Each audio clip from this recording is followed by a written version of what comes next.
voting representation. Voting representation. Voting representation. Voting representation. We want the vote.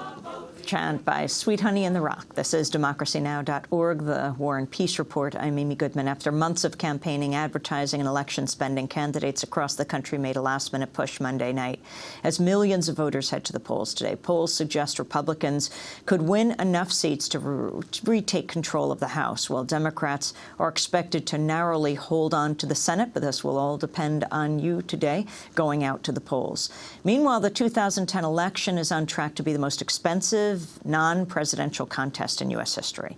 Total campaign spending is projected to hit $4 billion. For analysis of the 2010 midterms, we go to Washington, D.C. We're joined by former presidential candidate, longtime consumer advocate, and corporate critic Ralph Nader.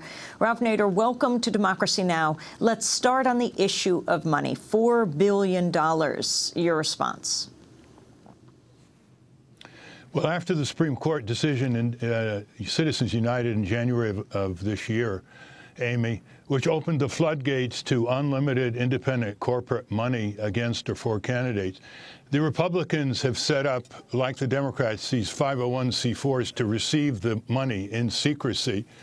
And the Republicans have now outspent the Democrats 7-1. In other words, they've moved very quickly when the floodgates opened after the Supreme Court decision 5-4 to overwhelm the Democrats with hundreds of millions of dollars of ads all over the country. I think about 60,000 additional ads. So this once again raises the whole issue of campaign finance reform, and both parties are dialing ferociously, often for the same dollars, and they're complicit, and they cannot make that an issue in the campaign. So that leaves nobody but third parties and independent candidates to make that an issue, which is why I think people should pay more attention to seasoned candidates like Howie Hawkins of the Green Party running for governor of New York, a citizen leader, an author, a working Teamster, a former Marine, who now gives people in New York the right to vote their conscience for these kinds of reforms, since it's a shoo-in for Cuomo for governor. This issue of money, the $4 billion, the vast majority of at least $3 billion is going to campaign ads on television, which I dare say is why, I mean, you have the politicians not talking about it, and the media generally covers the debate between Democrats and Republicans, and since both are spending the money, they're not raising it. But then you have the media that could raise it, of course, independently, but they're raising the money. They're getting the vast majority of this money. We're seeing happening on a national scale what happens in Iowa every 4 years when they can upgrade their TV stations because of the ads there. What about the issue of free campaign ads? What would that single act alone mean? Well, the public airways, as we know, belong to the people, and they're the landlords, and the radio and TV stations are the licensees.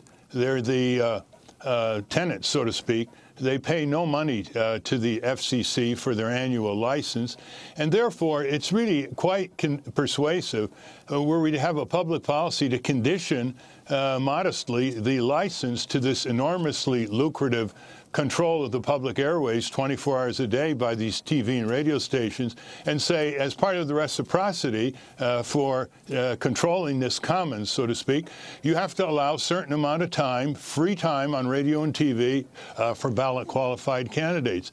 I supported this and talked about this in my presidential campaigns over the years, and third-party candidates are doing that.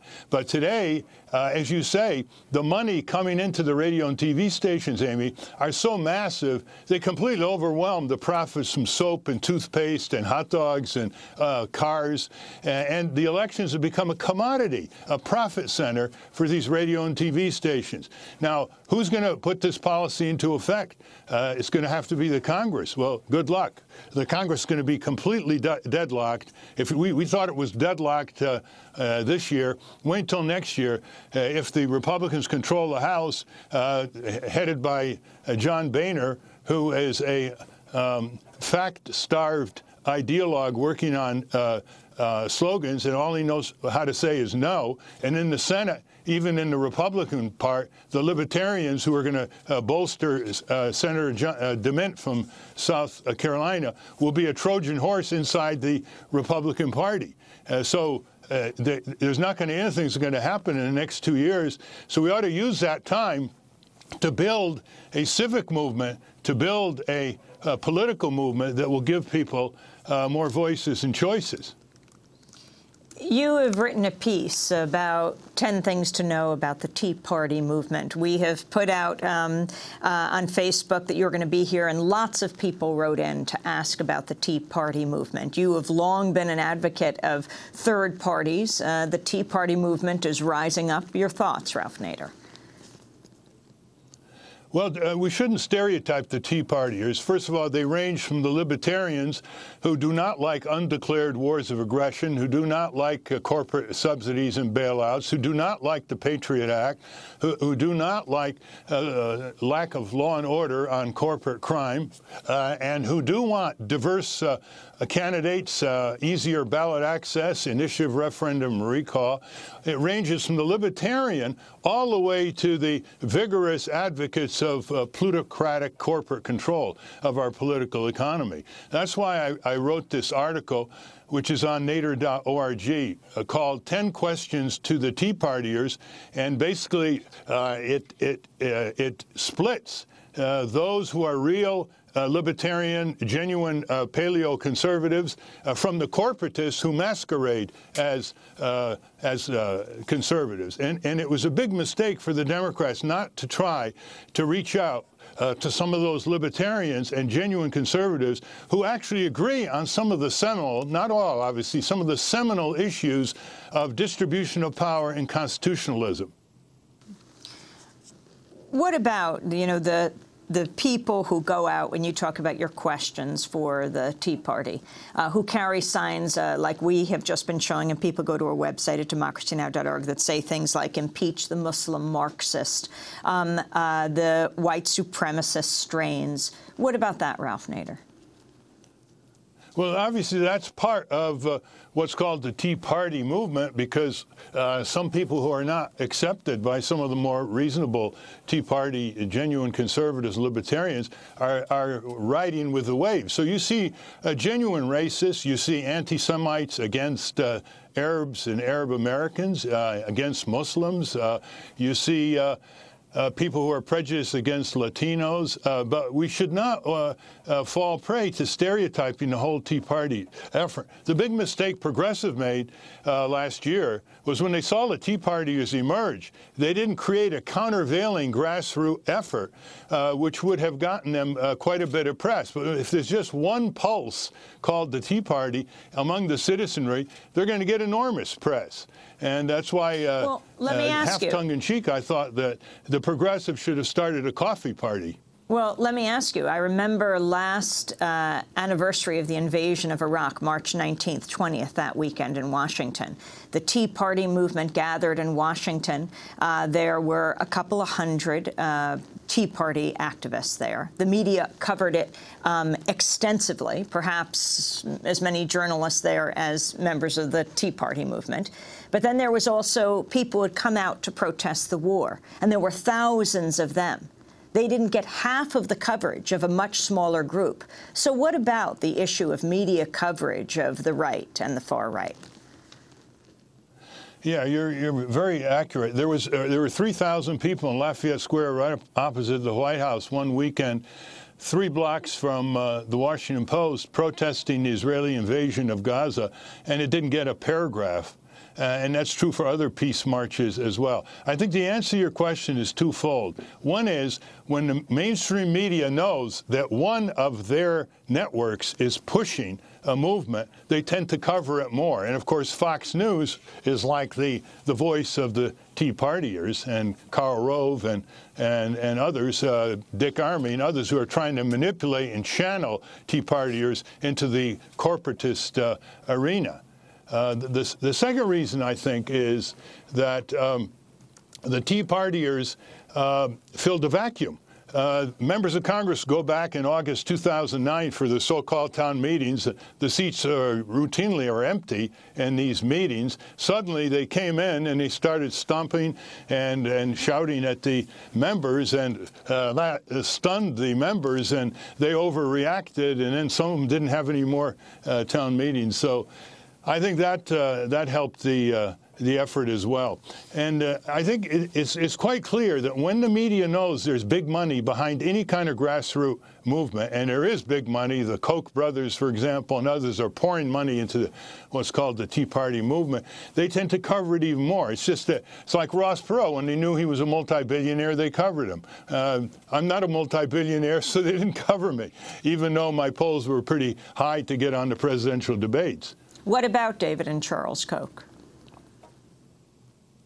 Can you explain Well, they've been and properly exposed in The New Yorker by Jane Mayer. I think they represent something that is not paralleled on the progressive side. There are a lot of mega billionaires pouring money over the years. They helped create the Heritage Foundation, the Cato Institute, a lot of these right-wing think tanks. They poured money into candidates and into the Republican Party.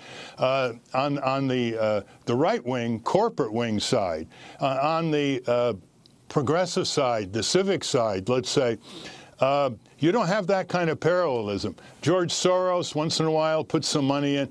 But there are a lot of mega billionaires who are liberal, relatively, have some enlightened background, but they're not countervailing the weight of the power of the other side. And that's reflected in the 7-to-1 ratio in these new Citizen United 501c4 groups this year in favor of the Republicans.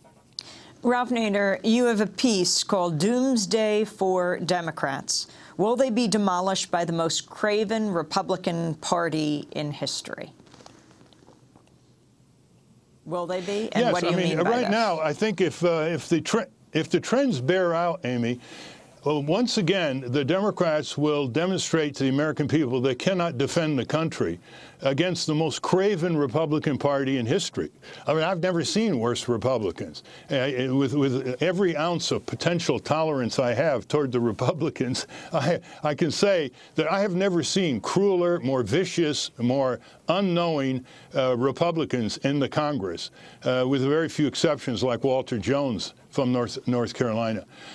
So what we see here is complicity. When people say, gee, why aren't the wars an issue? Well, because the Democrats are complicit in both the Iraq and Afghanistan war. Why isn't corporate welfare and subsidies and bailouts of Wall Street crooks an issue? Well, because the Democrats have done the same thing as the Republicans. Just now, they're giving away the store to the taxpayer share in General Motors in the IPO that's about to be issued. And they say, well, why aren't the Democrats making a big deal of corporate crime against consumers and workers and issues like minimum wage and card check? Because the Democrats don't want to be involved in that. They're dialing for the same corporate dollars. They say, well, why aren't the Democrats raising these great civil liberty issues, like what's in the Patriot Act? Well, they just rubber-stamped another renewal over a year ago of the Patriot Act. So that's why they can't draw a bright line between the Democrats and Republicans, as Franklin Delano Roosevelt did in making the people think that the Republicans were the party of big business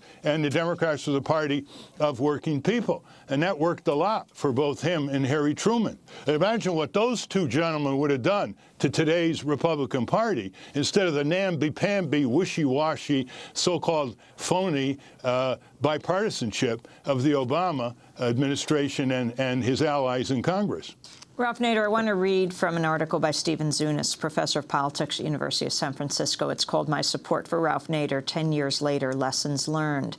Zunis writes, quote, the idea that one can teach the Democrats a lesson by voting for a progressive third party or not voting at all, and thereby allowing Republicans to win, just doesn't seem to work. He goes on to write, so as reluctant as I am to say it, if you can stomach it, please vote Democratic this Tuesday.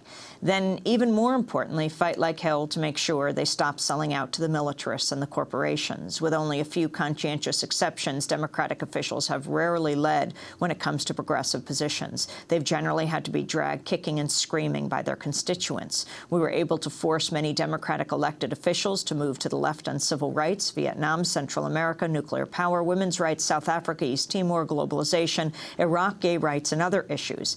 And here's the difference.